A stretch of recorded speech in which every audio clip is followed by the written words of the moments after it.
Boa tarde. Neste segmento do Visão Libertária, vamos ao artigo sugerido e escrito por Gabriel Pacheco, revisado por John Rothbard e narrado por Dove Bitcoinheiro. Há um tempo atrás, o canal Hoje no Mundo Militar lançou 2 vídeos falando sobre ética, moral e regras na guerra. Me chamou muito a atenção, pois é um assunto pelo qual me interesso bastante e creio que interesse muitos aqui do canal. Aproveitando a visibilidade que teve o excelente filme 1917, gostaria de falar um pouco sobre a guerra e sua natureza. Afinal de contas, a guerra é culpa do Estado? Quando alguém pergunta se existe ética, moral, regras ou comedimentos na guerra, a resposta mais intuitiva é não, né? Pois na guerra vale tudo. Como existiria ética ou regras em um fenômeno em que o objetivo é tirar vidas, depredar patrimônio alheio e obrigar pessoas a fugirem de suas próprias casas? Não tem como responder outra coisa, tomando como exemplo as grotescas guerras que assolaram o século XX, principalmente a Primeira e a Segunda Guerra Mundial. Mas não precisamos ir muito longe para saber que a guerra nem sempre teve esse caráter nacional, mobilizador e sanguinário como essas 2 guerras tiveram. A Anatomia do Estado trata brevemente sobre isso. A guerra, antes dos grandes estados nacionais, era contida entre os próprios suzeranos que não queriam ver suas cidades pilhadas e seus súditos mortos. Por isso as batalhas eram travadas por homens pagos como mercenários, em campos e planícies, o mais longe possível das cidades. A comunicação entre os 2 lados em guerra não era cortada, cartas passavam livremente aqui e ali e os civis dos 2 lados não se odiavam. Percebe-se claramente o nível de civilidade desses povos ao notarem que a guerra, na esmagadora maioria das vezes, era algo que importava aos governantes e não ao povão, que apenas queria viver sua vida pacificamente. Olhando por este ponto de vista, a noção iluminista de Kant, aquela lá de que existe um progresso constante e intrínseco na história em direção a uma sociedade cosmopolita, se mostra falha. A civilização retrocedeu e muito em relação ao modo de resolver seus desentendimentos. Os políticos e intelectuais, desde a Revolução Francesa, dizem ao povo que a luta pelo poder dos governantes era também a luta do seu Zé, da Dona Maria e do jovem Enzo. Dito nas palavras de Clausewitz, um teórico militar, a guerra seria a continuação da política por outros meios. A guerra como exercício de cidadania. É a partir daí que esses discursos como afronta à soberania nacional, inimigo da nação, luta do povo, que transforma os indivíduos de uma região em uma massa homogênea sem outro objetivo senão subjugar a outra massa homogênea de outra região. Este claro retrocesso foi um dos pontos chaves para o moedor de carne que foram as 2 guerras mundiais.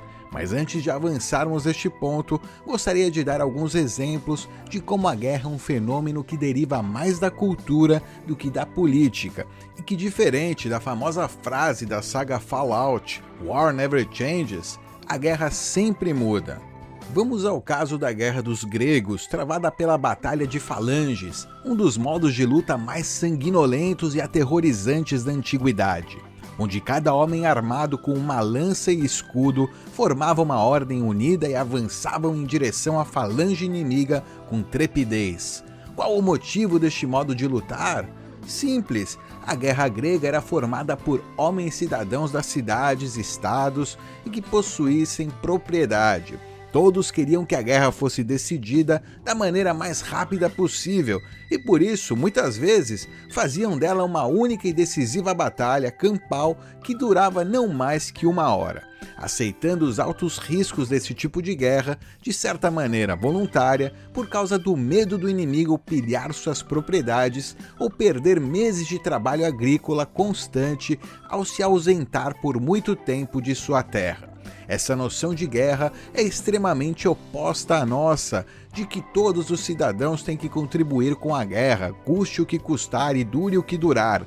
Para os gregos, a guerra era uma atividade cara e usada como último recurso em defesa da propriedade daqueles homens que lutavam. O outro exemplo é dos astecas, um povo de exímios guerreiros que serviam aos toltecas e que se anexaram próximo ao lago Texcoco, na América Central, tornaram-se uma grande potência regional entre os séculos XIV e XVI.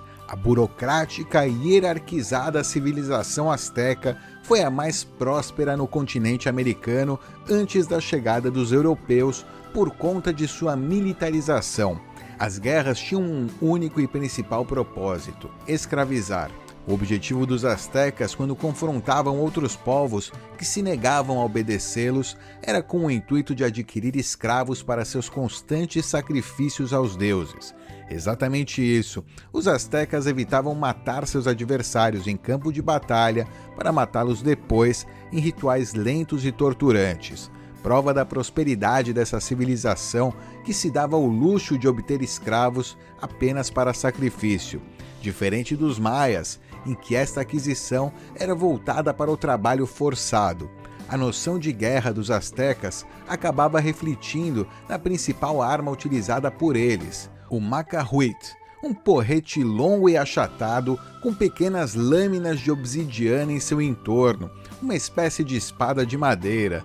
Pode parecer inofensiva, mas era eficaz e mortal.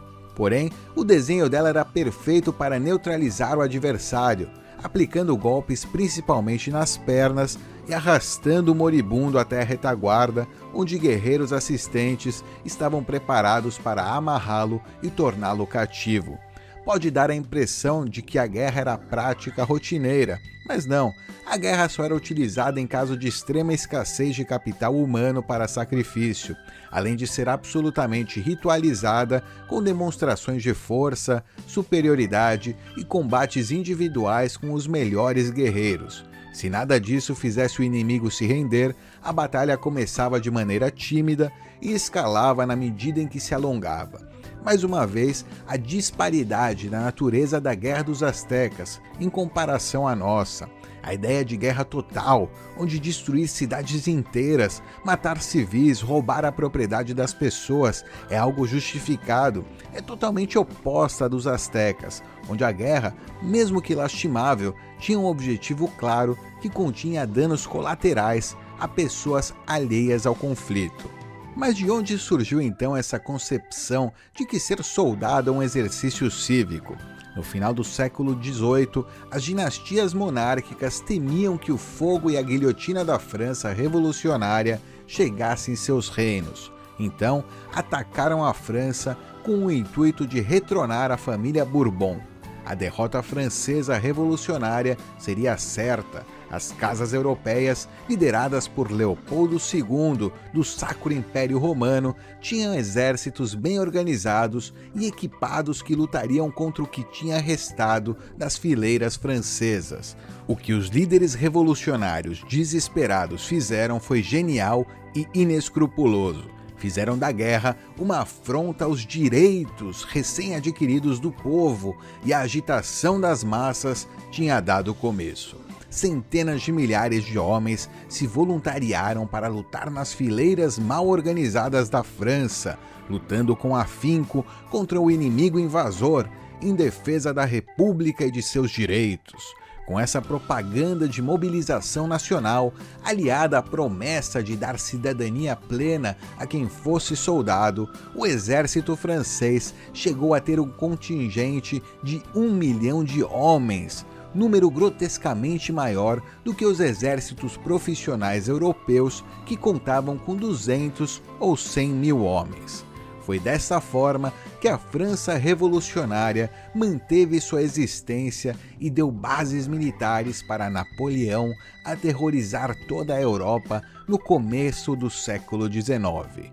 Karl von Clausewitz, um oficial prussiano que viu a ascensão da França e participou das batalhas na Rússia como observador, sabia que estava diante de um novo tipo de guerra. A guerra como continuação da política, como extensão da cidadania e participação das massas nos atos de Estado. Com isso, escreveu o livro Da Guerra, em 1832, e que acabou influenciando o verme estadista Otto von Bismarck a se tornar um adepto ipsis literis de sua obra.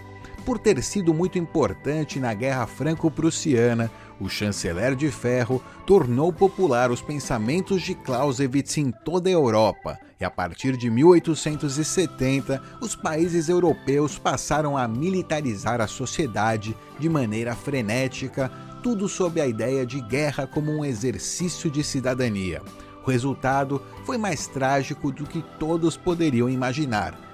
10 milhões de homens trucidados em trincheiras lamacentas sob o céu nublado porque um arquiduque gordo e velho chamado Francisco Ferdinando foi assassinado depois de se exibir para os bósnios subjugados pelo Império Austro-Húngaro.